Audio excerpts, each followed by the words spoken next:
ஏன்பா கொஞ்சம் கூட உங்களுக்கெல்லாம் மனசாட்சியே இல்லையா? அப்படி பேச்சுலர்ஸ்லாம் என்னதான் பாவம் பண்ணாங்க? நீங்க பாட்டு உங்க இஷ்டத்துக்கு சிலிண்டர் ரேட்டை ஏத்திக்கிட்டு போறீங்க.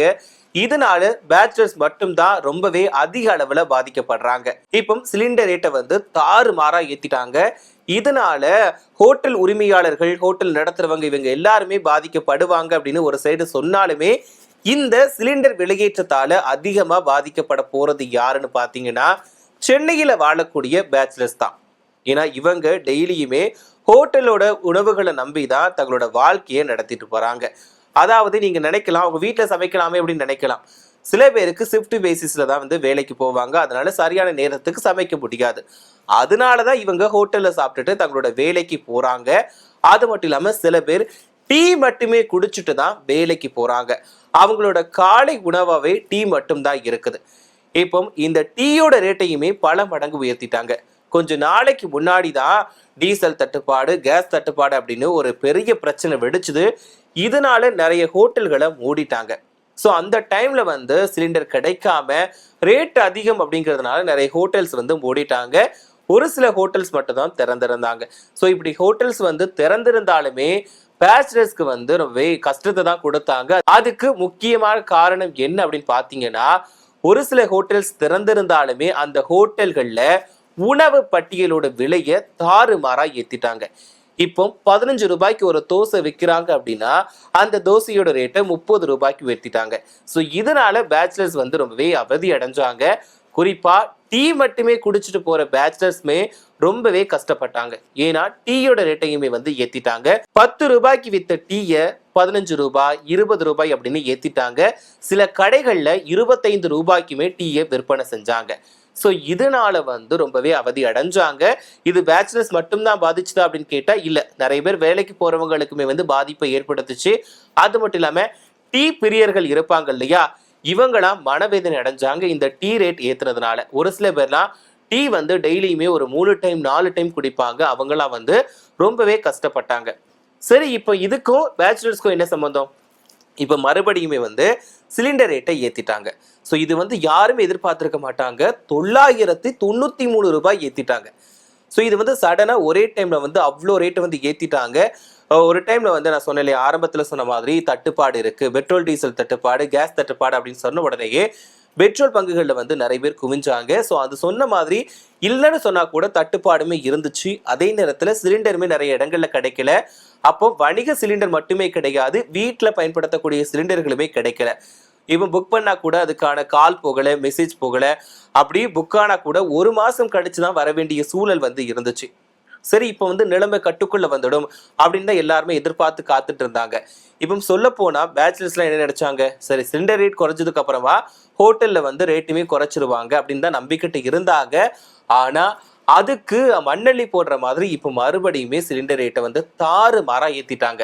அதாவது சென்னையில 19 கிலோ எடை கொண்ட கேஸ் சிலிண்டரோட ரேட்டை வந்து 993 ரூபாய் உயர்த்தி 3237 ரூபாய்க்கு வந்து விற்பனை செய்கிறாங்க. ஸோ இதனால வணிகர்களுமே ரொம்பவே அதிர்ச்சி அடைஞ்சிட்டாங்க. இதுக்கப்புறம் நம்ம எப்படி சமாளிக்க போறோம் அப்படிங்கிறது தெரியாம அவங்களுமே முழிச்சுக்கிட்டு தான் இருக்கிறாங்க. ஏன்னா ஏற்கனவே ரேட் ஏத்திட்டாங்க. இப்போ ஹோட்டலை வந்து நம்ம குறை சொல்லவே முடியாது. அவங்க நடத்துறவங்க வந்து கேஸ் ரேட் ஏத்துனதுனால மட்டும்தான் அவங்களுமே ரேட் ஏற்றிருக்காங்க. ஏன்னா அவங்களுமே வாடகை கொடுக்கணும், அது மட்டும் இல்லாமல் கேஸ் வாங்கணும், அதுக்கப்புறம் அங்கே வேலை பார்க்குறவங்களுக்கு சம்பளம் கொடுக்கணும், அவங்களுக்கு அதில் ப்ராஃபிட் எடுக்கணும். இது எல்லாமே நிறைய விஷயங்கள் இருக்குது. இதனால தான் அவங்களுமே ரேட்டை கூட்டி இருக்காங்க. ஸோ இதனால அவங்க சைடு நம்ம எதுவுமே குறை சொல்ல முடியாது. இப்போ ஏற்கனவே ரேட்டை கூட்டிட்டாங்க. இப்போ மறுபடியும் இந்த சிலிண்டர் ரேட்டை வந்து தாறுமாறா உயர்த்திட்டாங்க. கொஞ்சம் இல்லை நஞ்சம் இல்லை, 993 ரூபா வந்து அதிரடியா ஏத்திட்டாங்க. ஸோ இதனால வந்து ஹோட்டல் உரிமையாளர்கள் என்ன பண்ண போறாங்க அப்படிங்கிறது தெரியல. இப்போ பார்த்தீங்கன்னா நிறைய இடங்கள்ல ஹோட்டல் வந்து இன்னுமே திறக்காம தான் இருக்காங்க. ஸோ வழக்கமா நடத்திட்டு வந்த ஹோட்டல்கள் கூட இப்போ அந்த சிலிண்டர் தட்டுப்பாடு அந்த ரேட் ஏற்றினது காரணமா மூடிட்டாங்க. இப்போ ஒரு சில கடைகள் தான் இயங்கிட்டு வருது. இப்போ அதுக்கும் மண்ணள்ளி போடக்கூடிய விதமா இந்த ரேட்டை வந்து ஏத்திட்டாங்க. ஸோ இதுக்கப்புறம் எத்தனை கடைகளை பூட்ட போறாங்க அப்படிங்கிறது நமக்கு தெரியல. ஸோ இதுல வந்து நான் முழுசா பாதிக்கப்படுறது யார் அப்படின்னு பாத்தீங்கன்னா கண்டிப்பா பேச்சுலர்ஸ் மட்டும்தான். இப்போ பொதுவா நினைக்கலாம் அம்மா ஹோட்டல்ல வந்து நிறைய பேர் சாப்பிட்டுட்டு வேலைக்கு போவாங்க. ஆனா இப்போ நிறைய இடங்கள்ல அம்மா ஹோட்டலுமே திறக்காம தான் இருக்கிறாங்க. அதுக்குமே சிலிண்டர் தட்டுப்பாடு ஒரு காரணமா சொல்லலாம். ஏன்னா நிறைய பேர் வந்துட்டு தங்களோட வாழ்க்கையை நடத்துறதே அந்த அம்மா வாழ்க்கை மூலமா தான் பண்றாங்க அப்படின்னு சொல்லலாம்.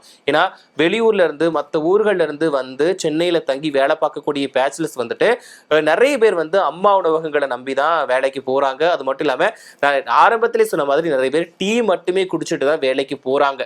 ஸோ இப்படி இருக்கக்கூடிய நிலையில இப்போ ஏற்கனவே ஹோட்டல்களில் நான் சொன்ன மாதிரி டீ ரேட்டை வந்து 10 ரூபாய்க்கு வித்த டீயை வந்துட்டு 20 25 விற்கிறாங்க. ஒரு தோசை 15 ரூபாய்க்கு வித்த இடத்துல 30 ரூபாய்க்கு வந்து இப்போ விற்கிறாங்க. அது மட்டும் இல்லாமல் ஒரு சில கடைகளில் வந்து 10 ரூபாய்க்கு வித்த இட்லியை 20 ரூபாய்க்கு கூட விற்கிறாங்க. ஸோ இதனால வந்து பேச்சுலர்ஸ் ரொம்பவே அவதி அடைகிறாங்க. இப்போ நீங்க நினைக்கலாம் சிலிண்டர் ரேட்டை ஏற்றிட்டாங்க, அதனால தான் உணவு பட்டியலோட விலையுமே ஏற்றிட்டாங்க அப்படின்னு நீங்க நினைக்கலாம். ஆனா இதுல ஒரு முக்கியமான கவனிக்க வேண்டிய விஷயம் என்னன்னா, இப்போ இந்த ரேட்டு தான் அதிகரிச்சிருக்கே தவிர வேலைக்கு போகக்கூடிய அந்த பேச்சுலர்ஸ்க்கான சம்பளம் வந்து உயர்த்தப்படலை. அவங்க எப்பவும் எவ்வளவு சம்பளம் வாங்குறாங்களோ அதே சம்பளத்தை நம்பி தான் இப்போ வேலைக்கு போயிட்டு இருக்காங்க.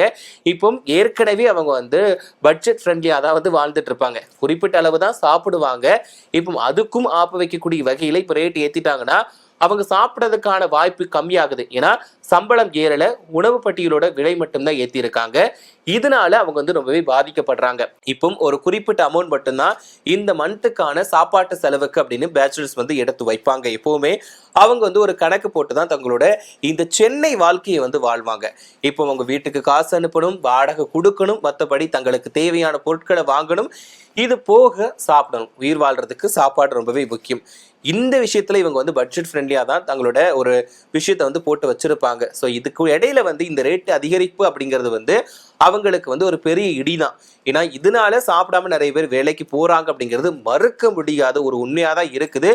இப்போ மறுபடியுமே இந்த சிலிண்டர் ரேட்டை ஏற்றி அவங்களுக்கு வந்து கூட கொஞ்சம் பாரத்தை தான் கொடுத்துருக்காங்க.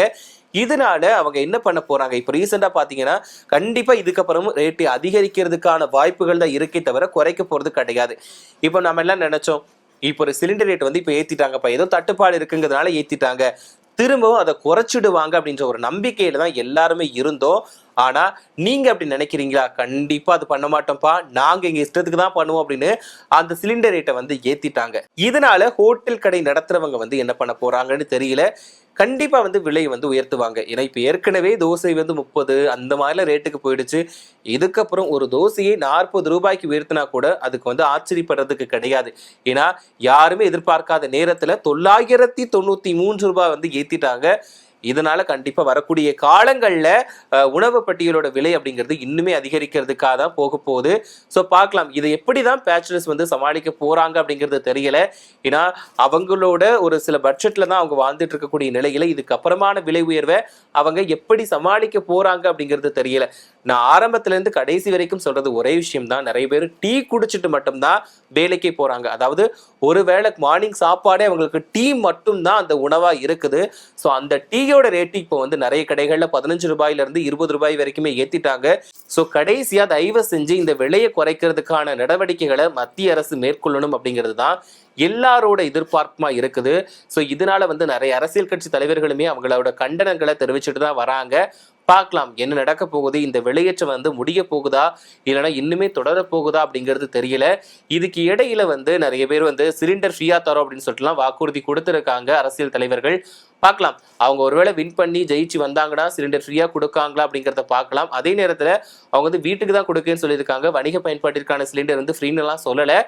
இதனால விலையேற்றம் அதிகமாக தான் இருக்குது. இன்னுமே சில தகவல் வருது என்னன்னா இந்த தேர்தல் முடிஞ்சதுக்கு அப்புறமா விலையேற்றலாம் அப்படின்னு தான் மத்திய அரசு வந்து திட்டமிட்டு இருந்தாங்க. பாஜக அரசு வந்து ஒரு பிளானே வச்சிருக்காங்க, பெட்ரோல் டீசல் விலை உயர்வு, அப்புறமா இந்த சிலிண்டர் விலையில வந்து அதிகமாக தாறுமாறா விலை ஏற்றலாம் அப்படின்ற முடிவில் இருந்தாங்க.